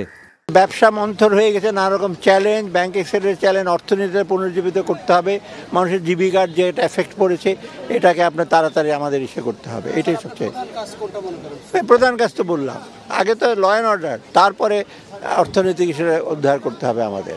আমরা আশা করব যে আমাদের যারা সিনিয়র সিটিজেন নাগরিক সমাজ তাদের অভিজ্ঞতা, গ্রহণযোগ্যতা এবং একই সাথে আমাদের যে তারুণ্যের শক্তি, এই উভয় মিলে আমরা বাংলাদেশ রাষ্ট্রটাকে আবার নতুন করে সাজাতে পারি। আমাদের জন্য যে অপূর্ব সুযোগ এনে দিয়েছে দেশ গড়ার, এই সুযোগটা যেন আমরা কাজে লাগাই। এই সরকারের ২৫ থেকে ৮৫ যে একটি তারুণ্য এবং অভিজ্ঞতার যে সংমিশ্রণ হয়েছে, এটি আসলে বাংলাদেশকে রিপ্রেজেন্ট করে এবং বাংলাদেশের প্রকৃত যে চাওয়া পাওয়া সেটি বাস্তবায়ন করতে পারবে বলে আমি মনে করি। Fahad Mohammad, NTV news, Dhaka. শপথ নেবার পরদিন দপ্তর বন্টন হলো অন্তর্বর্তীকালীন সরকারের প্রধান উপদেষ্টা ডক্টর মোহাম্মদ ইউনূস সহ ১৩ জন উপদেষ্টার। প্রধান উপদেষ্টা নিজের হাতে রেখেছেন ২৭টি মন্ত্রণালয় ও বিভাগ। অর্থ ও পরিকল্পনা মন্ত্রণালয়ের দায়িত্ব পেয়েছেন সালেউদ্দিন আহমেদ। স্বরাষ্ট্র ও পররাষ্ট্র মন্ত্রণালয়ের দায়িত্ব পেয়েছেন যথাক্রমে অবসরপ্রাপ্ত brigadier general M Sakhawat Hossain ও তৌহিদ হোসেন। আরও জানাচ্ছেন রকুন উদ্দিন। বৃহস্পতিবার রাতে বঙ্গভবনে প্রথমে শপথ নেন অন্তর্বর্তীকালীন সরকারের প্রধান উপদেষ্টা নোবেল বিজয়ী ডক্টর মোহাম্মদ ইউনূস। কর্তব্য, বিশ্বস্ততা। তারপর শপথ নেন ১৩ জন উপদেষ্টা। বৃহস্পতিবার শপথ গ্রহণ হলেও তাদের দপ্তর বন্টন করে শুক্রবার দুপুরে মন্ত্রিপরিষদ বিভাগ থেকে প্রজ্ঞাপন জারি করা হয়। প্রজ্ঞাপন অনুযায়ী ২৭টি মন্ত্রণালয় ও বিভাগ নিজের কাছে রেখেছেন অন্তর্বর্তীকালীন সরকারের প্রধান ডক্টর মোহাম্মদ ইউনূস। তার মধ্যে আছে মন্ত্রিপরিষদ ও সশস্ত্র বাহিনী বিভাগ, জনপ্রশাসন, প্রতিরক্ষা, শিক্ষা, বাণিজ্য, সড়ক পরিবহন, বিদ্যুৎ, জ্বালানি, তথ্যের মতো গুরুত্বপূর্ণ মন্ত্রণালয়ও। ১৩ জন উপদেষ্টার মধ্যে ২টি মন্ত্রণালয় অর্থ ও পরিকল্পনার দায়িত্ব পেয়েছেন সাবেক গভর্নর ডক্টর সালেহউদ্দিন আহমেদ। বাকি ১২ জনের সবাই পেয়েছেন একটি করে মন্ত্রণালয়ের দায়িত্ব। ডক্টর আসিফ নজরুল পেয়েছেন আইন, বিচার ও সংসদ বিষয়ক মন্ত্রণালয়, আদিলুর রহমান খান পেয়েছেন শিল্প মন্ত্রণালয়, হাসান আরিফ পেয়েছেন স্থানীয় সরকার, পল্লী উন্নয়ন ও সমবায় মন্ত্রণালয়, তৌহিদ হোসেন পেয়েছেন পররাষ্ট্র মন্ত্রণালয়, সৈয়দ রিজওয়ানা হাসান পেয়েছেন পরিবেশ, বন ও জলবায়ু পরিবর্তন বিষয়ক মন্ত্রণালয়, অবসরপ্রাপ্ত brigadier general M Sakhawat Hossain পেয়েছেন স্বরাষ্ট্র মন্ত্রণালয়, ডক্টর আফম খালিদ হোসেন পেয়েছেন ধর্ম বিষয়ক মন্ত্রণালয়, ফরিদা আক্তার পেয়েছেন মৎস্য ও প্রাণী সম্পদ মন্ত্রণালয়, শারমিন এস মুর্শিদ পেয়েছেন সমাজ কল্যাণ মন্ত্রণালয় এবং নূরজাহান বেগম পেয়েছেন স্বাস্থ্য ও পরিবার কল্যাণ মন্ত্রণালয়। বৈষম্য বিরোধী ছাত্র আন্দোলনের 2 সমন্বয়ক নাহিদ ইসলাম পেয়েছেন ডাক, টেলিযোগাযোগ ও তথ্য প্রযুক্তি মন্ত্রণালয় এবং আসিফ মাহমুদ সজীব ভুঁইয়া পেয়েছেন যুব ও ক্রীড়া মন্ত্রণালয়ের দায়িত্ব। বৃহস্পতিবার রাজধানীর বাইরে থাকায় 3 জন উপদেষ্টা সুপ্রদীপ চাকমা, ফারুকি আজম ও বিধান রঞ্জন রায় শপথ গ্রহণ অনুষ্ঠানে উপস্থিত হতে পারেননি। শপথ নেবার পর তাদের দপ্তর বন্টন করা হবে বলে জানানো হয়েছে মন্ত্রিপরিষদ বিভাগের পক্ষ থেকে। Rokonuddin, NTV news, Dhaka. বাংলাদেশের অন্তর্বর্তীকালীন সরকারের প্রতি জাতিসংঘের পূর্ণ সমর্থন রয়েছে বলে জানিয়েছেন ঢাকায় সংস্থাটির আবাসিক সমন্বয়কারী গোয়েন লুইস। সকালে রাজধানীর গুলশানে দলীয় চেয়ারপারসনের কার্যালয়ে বিএনপি মহাসচিব মির্জা ফখরুল ইসলাম আলমগীরের নেতৃত্বে 3 সদস্যের প্রতিনিধি দলের সাথে বৈঠক শেষে তিনি এই কথা বলেন। আর বিএনপির স্থায়ী কমিটির সদস্য আমির খসরু মাহমুদ চৌধুরী জানান, সবাই মিলে নতুন বাংলাদেশ গঠনে কাজ করছে তার দল। জুনায়েদ আল হাবিবের রিপোর্ট। বাংলাদেশে অন্তর্বর্তীকালীন সরকার গঠনের পর প্রথমবারের মতো বিএনপি প্রতিনিধি দলের সাথে বৈঠকে বসেন ঢাকায় নিযুক্ত জাতিসংঘের আবাসিক সমন্বয়কারী গোয়েন লুইস। বিএনপি মহাসচিবের পাশাপাশি বৈঠকে অংশ নেন দলের স্থায়ী কমিটির সদস্য আমির খসরু মাহমুদ চৌধুরী ও সাংগঠনিক সম্পাদক শামা ওবায়েদ। বৈঠক শেষে জাতিসংঘের আবাসিক সমন্বয়কারী জানান, ডক্টর মোহাম্মদ ইউনূসের নেতৃত্বে বাংলাদেশে যে অন্তর্বর্তীকালীন সরকার গঠিত হয়েছে তার প্রতি তার সংস্থার পূর্ণ সমর্থন রয়েছে। আগামী নির্বাচনের আগ পর্যন্ত বাংলাদেশের উন্নয়নে জাতিসংঘ কী ধরনের ভূমিকা রাখতে পারে সে বিষয়ে বিভিন্ন রাজনৈতিক দল ও সুশীল সমাজের প্রতিনিধিদের সাথে আলোচনা চলছে বলেও জানান তিনি। We are meeting because, as you all know, last night a new transition government was announced under the leadership of Dr. Yunus, and the United Nations has a very important role in supporting this transition government. So we're meeting all of our stakeholders and all of the parties involved and all of the civil society organizations to begin conversations about how the UN can support Bangladesh along the path for looking at a new investigation for what happened, path to reconciliation, and advancing on our development priorities in the country, and of course supporting until the new transition government can announce elections in the coming months. BNP নেতা আমির খসরু মাহমুদ চৌধুরী জানান, সবাই মিলে কিভাবে আগামী দিনের বাংলাদেশ গড়ে তোলা যেতে পারে সে বিষয়ে আলোচনা হয়েছে। আজকের বাংলাদেশের এই বড় ধরনের যে পরিবর্তন হয়েছে, বাংলাদেশে যে আবার আমরা দ্বিতীয়বার স্বাধীনতা পেয়েছি, এর সাথে বাংলাদেশের মানুষের জনসমর্থন যেভাবে ছিল, আন্তর্জাতিক সম্প্রদায়ের ভালো সমর্থন ছিল, বিশেষ করে ইউনাইটেড নেশনসের একটা বড় ধরনের সমর্থন ছিল। বাংলাদেশের মানুষের হিউম্যান রাইটস ফিরিয়ে আনা, বাংলাদেশের উন্নয়ন পার্টনার যারা আছে তারা বাংলাদেশের আগামী দিনের ভবিষ্যৎ কী হবে সেটা নিয়ে সকলের মধ্যে একটা দ্বিধাদ্বন্দ্ব ছিল।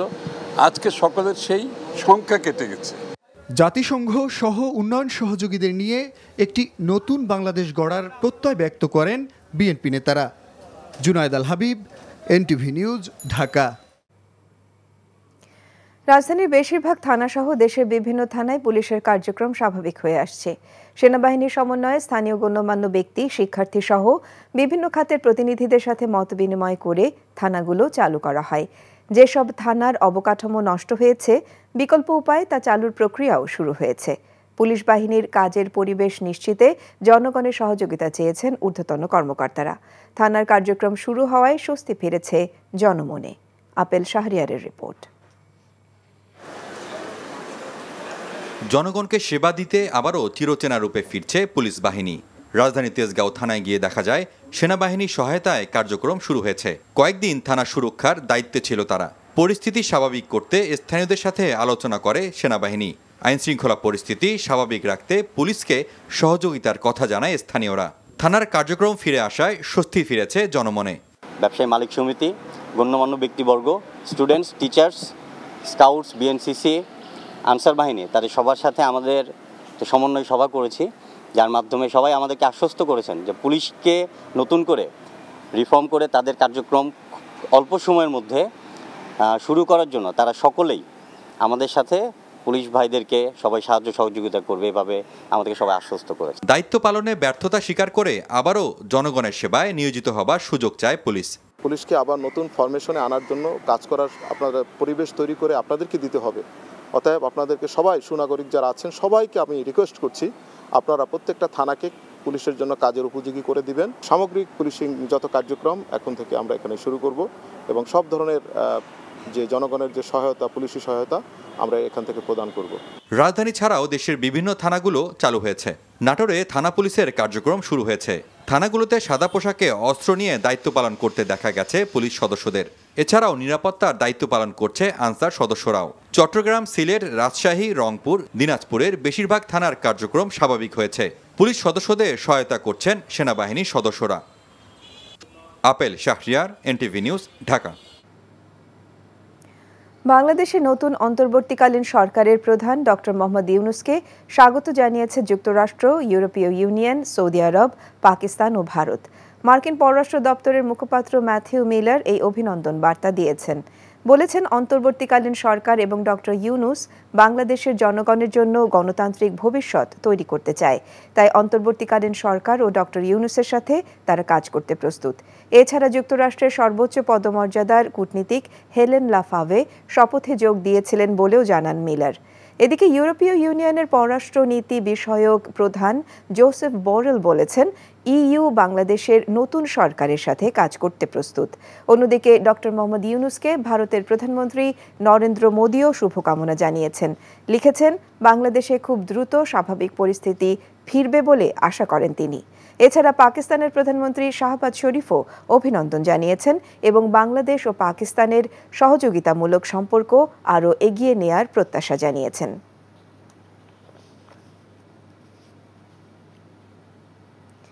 এবার বাজার পর্যবেক্ষণে নেমেছেন শিক্ষার্থী ও জনতা। শুক্রবার রাজধানীর বিভিন্ন বাজারে গিয়ে নিত্যপণ্যের দাম নিয়ে উদ্বেগ জানান তারা। এ সময় ছাত্র জনতা প্রত্যাশা জানান, সবার সহযোগিতা পেলে চাঁদাবাজি ও সিন্ডিকেট মুক্ত করে দ্রব্যমূল্য পরিস্থিতি সহনীয় পর্যায়ে আনা সম্ভব হবে। তবে বাজারে সব ধরনের পণ্যের সরবরাহ স্বাভাবিক হলেও নতুন করে আরেক দফা দাম বেড়েছে চালের। হাসানুল শাওনের রিপোর্ট। ঢাকার কারওয়ান বাজারে দ্রব্যমূল্য পরিস্থিতি পর্যবেক্ষণে নামে শিক্ষার্থী ও জনতার বেশ কয়েকটি দল। এ সময় তারা নিত্যপণ্যের বাড়তি দামের কারণ অনুসন্ধানের চেষ্টা করেন। পণ্যের কেনা দামের পাকা রসিদ দেখাতে না পারায় বাকবিতণ্ডায় জড়ান অনেক খুচরা বিক্রেতার সাথে।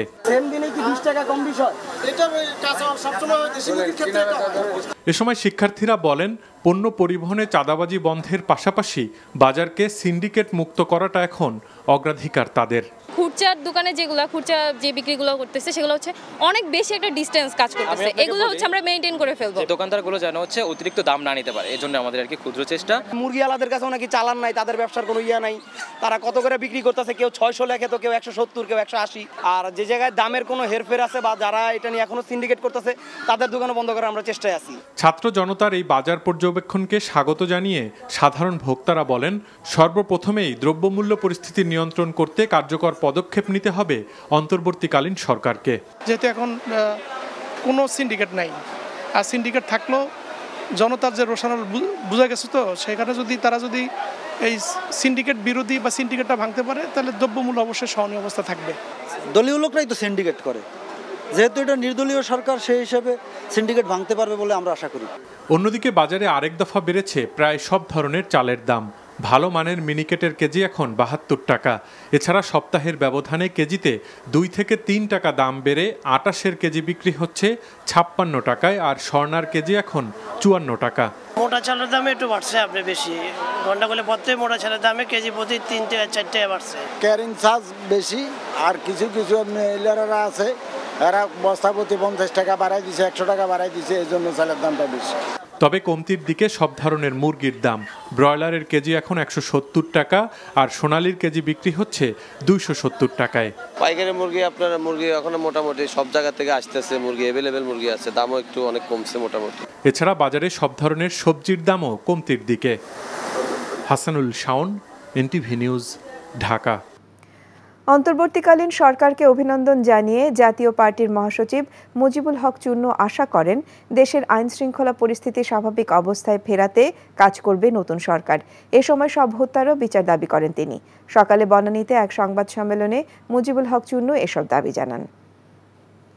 পুলিশ বাহিনীকে অবিলম্বে তাদের যৌক্তিক দাবি পূরণ করে আইন শৃঙ্খলা রক্ষা করার ব্যবস্থা করা হোক। আন্দোলনে যে সকল ছাত্র জনতা শহীদ হয়েছে তাদের পরিবারকে ক্ষতিপূরণ এবং একই সাথে সকল মিল, কারখানা, ব্যাংক ও বাণিজ্য প্রতিষ্ঠানসমূহে নিরাপত্তা বিধান করে যাতে কর্মকাণ্ড চালাতে পারে তার ব্যবস্থা করা দরকার। রাষ্ট্রীয় অতিথি ভবন যমুনায় বৈঠকে বসেছেন প্রধান উপদেষ্টার নেতৃত্বে দায়িত্বপ্রাপ্ত উপদেষ্টারা। সেখানে আছেন স্পেশাল করেসপন্ডেন্ট রোকন উদ্দিন। আমরা সরাসরি তার কাছে যাচ্ছি। রোকন, বৈঠক কি শুরু হয়েছে? এ বিষয়ে আপনার কাছে আর কি ধরনের তথ্য আছে?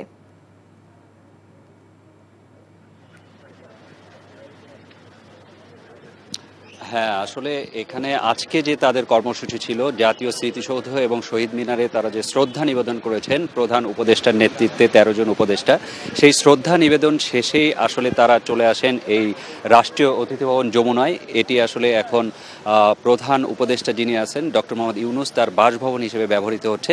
সেখানে তারা চলে আসেন এবং তারপর থেকেই আসলে তারা এখানে বৈঠক করেছেন বলে আমরা জানতে পেরেছি। এখানে যে বিষয়টি আপনাকে বলে রাখা দরকার যে এর মাঝে নামাজের বিরতি ছিল এবং দুপুরের যেহেতু খাবারের সময় সেটিরও বিরতি ছিল বলে আমরা জানতে পেরেছি। কিন্তু বৈঠক তারা শেষ করেছেন কিনা এ বিষয়ে এখনও আমাদেরকে কোনো কিছু জানানো হয়নি। কিন্তু এখন পর্যন্ত এইখান থেকে, অর্থাৎ প্রধান উপদেষ্টা যে বাসভবন, সেখান থেকে কোনো উপদেষ্টাকে আমরা বের হয়ে আসতে দেখিনি। অর্থাৎ এখানে আমরা যারা গণমাধ্যম কর্মী অপেক্ষমান আছি তারা ধারণা করছি যে এখনই বৈঠকটি চলছে। আর আমরা এখন পর্যন্ত যতটুকু জানতে পেরেছি যে এই বৈঠকে আসলে যেহেতু একটি নতুন সরকার গঠন হচ্ছে, সেই সরকারে আসলে কি কি বিষয় থাকতে পারে, কিভাবে কাজ শুরু করবেন তারা, এক ধরনের দেশের যে তারা গতকালই বলেছিলেন যে আইন শৃঙ্খলা পরিস্থিতি যে আছে দেশের, সে বর্তমানে সেটিকে কিভাবে আরও ভালো করা যায়, কিভাবে আরও দ্রুত নিয়ন্ত্রণে নিয়ে আসা যায়, সেই চেষ্টাটা তাদের প্রথম কাজ হবে, অন্যতম কাজ হবে তারা বলেছিলেন। তো সেই বিষয়টি সহ আরও যে বিষয়গুলো আছে সেগুলো নিয়েই তারা আলোচনা করছেন বলে এখানে আমরা যারা গণমাধ্যম কর্মী আছি তারা ধারণা করছি।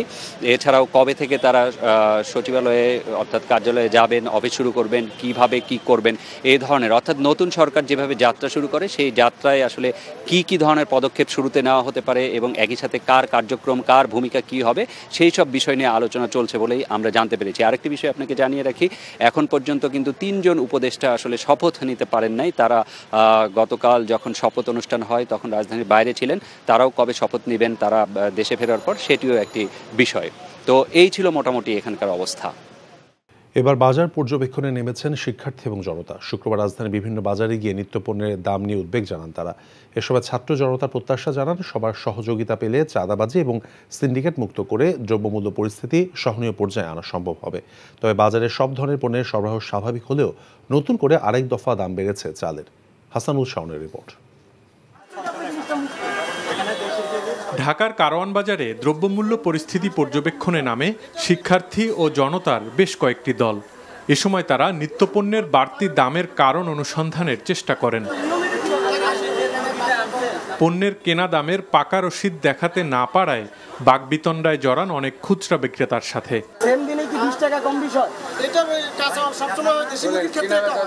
এ সময় শিক্ষার্থীরা বলেন, পণ্য পরিবহনে চাঁদাবাজি বন্ধের পাশাপাশি বাজারকে সিন্ডিকেট মুক্ত করাটা এখন অগ্রাধিকার তাদের। খুচরার দোকানে খুচরা যে বিক্রিগুলো করতেছে সেগুলো হচ্ছে অনেক বেশি একটা ডিস্টেন্স কাজ করতেছে। এগুলো হচ্ছে আমরা মেইনটেইন করে ফেলবো। দোকানদারগুলো যেন হচ্ছে অতিরিক্ত দাম না নিতে পারে, এজন্য আমাদের আর কি ক্ষুদ্র চেষ্টা। মুরগিওয়ালাদের কাছেও নাকি চালান নাই, তাদের ব্যবসার কোনো নাই। তারা কত করে বিক্রি করতেছে, কেউ 600 লেখে তো কেউ 170, কেউ 180। আর যে জায়গায় দামের কোনো হেরফের আছে বা যারা এটা নিয়ে এখনো সিন্ডিকেট করতেছে তাদের দোকানও বন্ধ করার আমরা চেষ্টায় আছি। ছাত্র জনতার এই বাজার পর্যবেক্ষণকে স্বাগত জানিয়ে সাধারণ ভোক্তারা বলেন, সর্বপ্রথমেই দ্রব্যমূল্য পরিস্থিতি নিয়ন্ত্রণ করতে কার্যকর পদক্ষেপ নিতে হবে অন্তর্বর্তীকালীন সরকারকে। যেহেতু এখন কোনো সিন্ডিকেট নাই, আর সিন্ডিকেট থাকলেও জনতার যে রোষানল বোঝা গেছে, তো সেখানে যদি তারা এই সিন্ডিকেট বিরোধী বা সিন্ডিকেটটা ভাঙতে পারে তাহলে দ্রব্যমূল্য অবশ্যই সহনীয় অবস্থা থাকবে।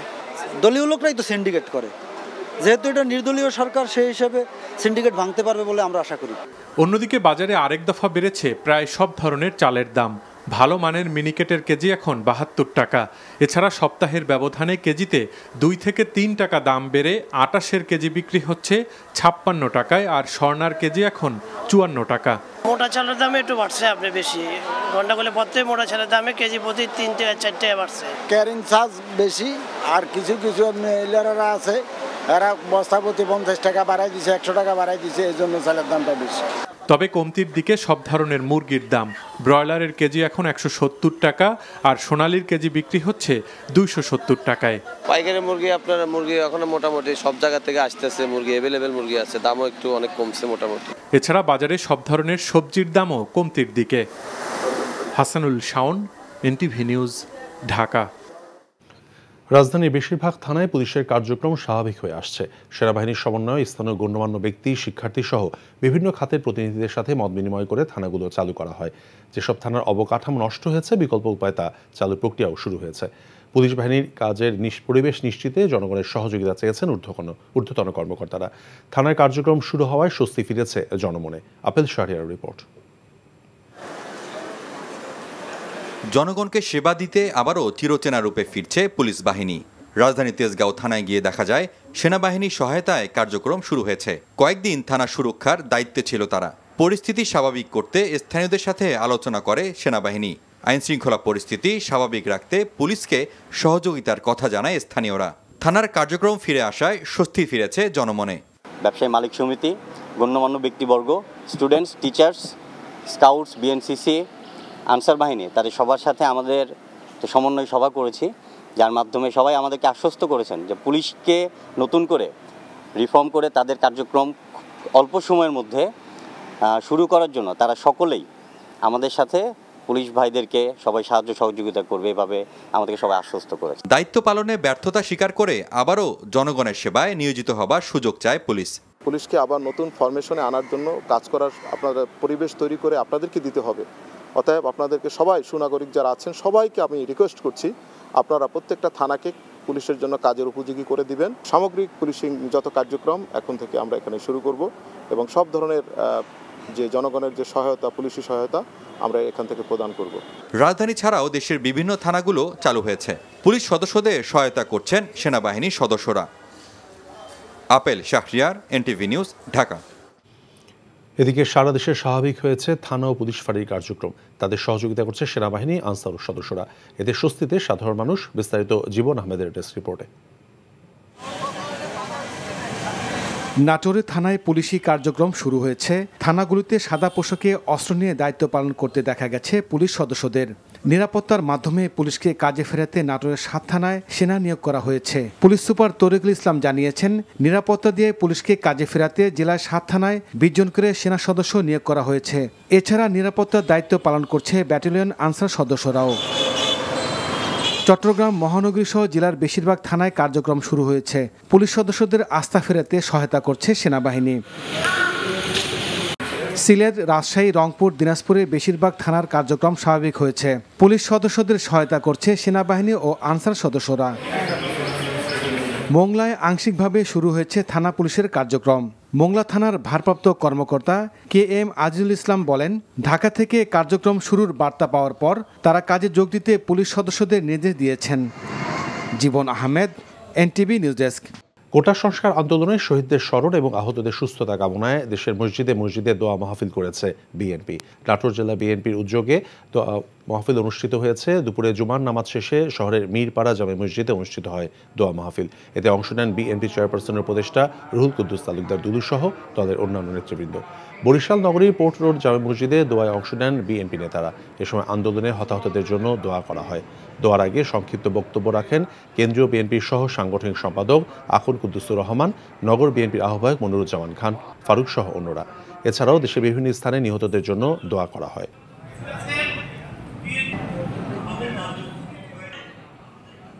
শৃঙ্খলা ফেরাতে এবং যানজট নিরসনে আজও স্বেচ্ছায় দায়িত্ব পালন করেছেন বৈষম্য বিরোধী ছাত্র আন্দোলনের শিক্ষার্থী সহ অন্যরা। দেশের বিভিন্ন স্থানে হিন্দু সম্প্রদায়ের মন্দিরের নিরাপত্তাতেও কাজ করেছেন শিক্ষার্থী, বিএনপি সহ বিভিন্ন দলের নেতাকর্মীরা এবং সামাজিক সংগঠন। বিস্তারিত ডেস্ক রিপোর্টে। নতুন, পরিচ্ছন্ন ও সুশৃঙ্খল বাংলাদেশ গড়ার প্রত্যয়। রোদে পুড়ে ঘন্টার পর ঘন্টা সড়কে মহাসড়কে যান চলাচল কাজ নিয়ন্ত্রণ করছেন তারা। শহরকে যানজট মুক্ত ও সড়কের শৃঙ্খলা বজায় রাখতে জয়পুরহাটে দায়িত্ব পালন করছেন স্কুল কলেজের শিক্ষার্থী সহ অন্যরা। গাজীপুরে আন্দোলনকারী শিক্ষার্থীদের সাথে আনসার সদস্যরা সড়কে মহাসড়কে দায়িত্ব পালন করছেন ট্রাফিকে। বান্দরবান পৌর এলাকায় সাঙ্গু নদী তীর সহ বিভিন্ন স্থানে শিক্ষার্থীদের এমন পরিচ্ছন্নতা কার্যক্রম। ঠাকুরগাঁয়ে শিক্ষার্থীদের সাথে যোগ দিয়েছেন একাধিক সামাজিক ও সাংস্কৃতিক সংগঠনের কর্মীরাও। শহর পরিচ্ছন্নতায় কাজ করছেন তারা। নাশকতা ও দুষ্কৃতিকারীদের যে কোনো ধরনের অপতৎপরতা ঠেকাতে পটুয়াখালী, কিশোরগঞ্জ, ফরিদপুর সহ বিভিন্ন জেলায় মন্দির পাহারা দিচ্ছেন শিক্ষার্থী ও বিএনপি নেতাকর্মীরা। এছাড়া দেশের বিভিন্ন স্থানে শহর পরিচ্ছন্ন, যানজট নিয়ন্ত্রণ এবং মন্দির পাহারা দিচ্ছেন শিক্ষার্থীরা। এমন উদ্যোগকে সাধুবাদ জানিয়েছেন সর্বস্তরের মানুষ। শওকত করিম, এনটিভি নিউজ ডেস্ক। সাতক্ষীরার ভোমরা সীমান্ত দিয়ে ভারতে পালিয়ে যাওয়ার সময় south Bangla agricultural and commerce ব্যাংকের সাবেক চেয়ারম্যান এস.এম. আমজাদ হোসেন এবং বরিশাল মহানগর আওয়ামী লীগের শিল্প ও বাণিজ্য বিষয়ক সম্পাদক নীরব হোসেনকে আটক করেছে বিজিবি। সাতক্ষীরায় বিজিবি ৩৩ ব্যাটালিয়নের অধিনায়ক লেফটেন্যান্ট কর্নেল আশরাফুল হক জানান, সকালে সীমান্ত পার হওয়ার সময় বরিশাল মহানগর আওয়ামী লীগ নেতা নীরব হোসেনকে আটক করা হয়। দুপুরে আটক করা হয় ব্যবসায়ী এস.এম. আমজাদ হোসেনকে। দুজনেই দুদকের মামলার আসামি। অভিযোগ রয়েছে পুঁজিবাজারে তালিকাভুক্ত south Bangla agricultural and commerce ব্যাংকের পদত্যাগী চেয়ারম্যান এস.এম. আমজাদ হোসেনের শত শত কোটি টাকার সম্পদের সন্ধান পেয়েছে দুর্নীতি দমন কমিশন। পরে জ্ঞাত আয় বহির্ভূত সম্পদ অর্জনের দায়ে তার বিরুদ্ধে মামলা করে দুদক। নড়াইলে নিখোঁজের 2 দিন পর হাকিম শেখ নামে এক কৃষকের মরদেহ উদ্ধার করা হয়েছে। ভোরে চিত্রা নদীর রঘুনাথ ঘাট এলাকায় তার মরদেহ দেখতে পেয়ে এলাকাবাসী পুলিশে খবর দেয়। পরে পুলিশ এসে লাশ উদ্ধার করে। নিহতের পরিবার জানায়, 7 আগস্ট সন্ধ্যায় বাসা থেকে বের হয়ে আর ফেরেনি হাকিম। বিষয়টি তদন্ত করে দেখা হচ্ছে বলে নড়াইল সদর থানার ওসি জানিয়েছেন। UN Resident Coordinator in Bangladesh, Gwen Louise, said the United Nations has a crucial role in supporting the Professor Mohammad Yunus-led transition government until a national election is announced in the upcoming months. She told the reporters after a meeting with a BNP delegation led by Mirza Fakhrul Islam Alamgir at the party chairperson's Gulshan office.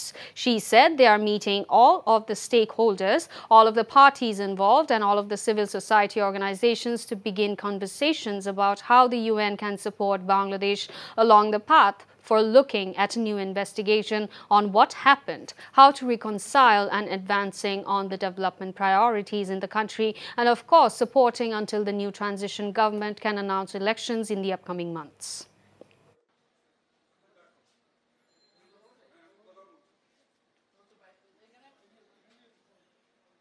We are meeting because, as you all know, last night a new transition government was announced under the leadership of Dr. Yunus. And the United Nations has a very important role in supporting this transition government. So we're meeting all of our stakeholders and all of the parties involved and all of the civil society organizations to begin conversations about how the UN can support Bangladesh along the path for looking at a new investigation for what happened, path to reconciliation, and advancing on our development priorities in the country, and of course supporting until the new transition government can announce elections in the coming months.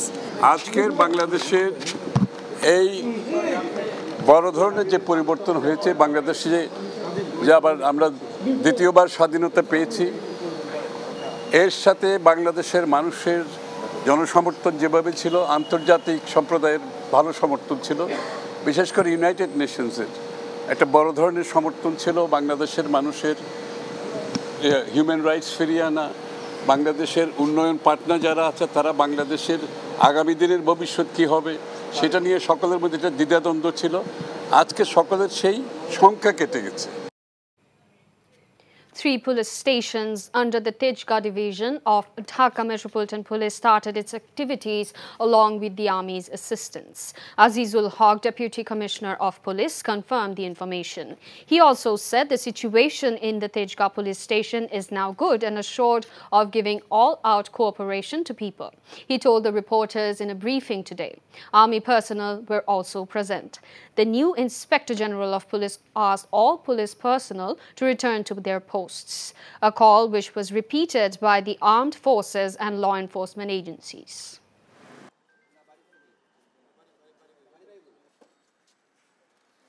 ব্যবসায়ী মালিক সমিতি, গণ্যমান্য ব্যক্তিবর্গ, students, teachers, scouts, BNCC, answer বাহিনী, তাদের সবার সাথে আমাদের সমন্বয় সভা করেছি, যার মাধ্যমে সবাই আমাদেরকে আশ্বস্ত করেছেন যে পুলিশকে নতুন করে রিফর্ম করে তাদের কার্যক্রম অল্প সময়ের মধ্যে শুরু করার জন্য তারা সকলেই আমাদের সাথে পুলিশ ভাইদেরকে সবাই সাহায্য সহযোগিতা করবে, এভাবে আমাদেরকে সবাই আশ্বস্ত করেছে। পুলিশকে আবার নতুন ফরমেশনে আনার জন্য কাজ করার আপনারা পরিবেশ তৈরি করে আপনাদেরকে দিতে হবে। অতএব আপনাদেরকে সবাই সুনাগরিক যারা আছেন সবাইকে আমি রিকোয়েস্ট করছি আপনারা প্রত্যেকটা থানাকে পুলিশের জন্য কাজের উপযোগী করে দিবেন। সামগ্রিক পুলিশিং যত কার্যক্রম এখন থেকে আমরা এখানে শুরু করব এবং সব ধরনের যে জনগণের যে সহায়তা, পুলিশি সহায়তা আমরা এখান থেকে প্রদান করব। The U.S. welcomed Dr. Yunus's call for an end to the recent violence. U.S. State Department spokesperson Matthew Miller said they stand ready to work with the interim government and Dr. Yunus as it charts a democratic future for the people of Bangladesh. He made the statement saying that U.S. President Joe Biden congratulates the new government. Meanwhile, the U.S. rival China has noted that Bangladesh has formed an interim government and welcomes it, and reiterated that Beijing strictly follows the principle of non-interference in other countries' internal affairs. The European Union said it was looking forward to working with the new administration in Bangladesh and supporting this important transition. India Prime Minister Narendra Modi and Pakistan Prime Minister Shehbaz Sharif have congratulated Dr. Yunus on being appointed as the chief advisor of Bangladesh's interim government.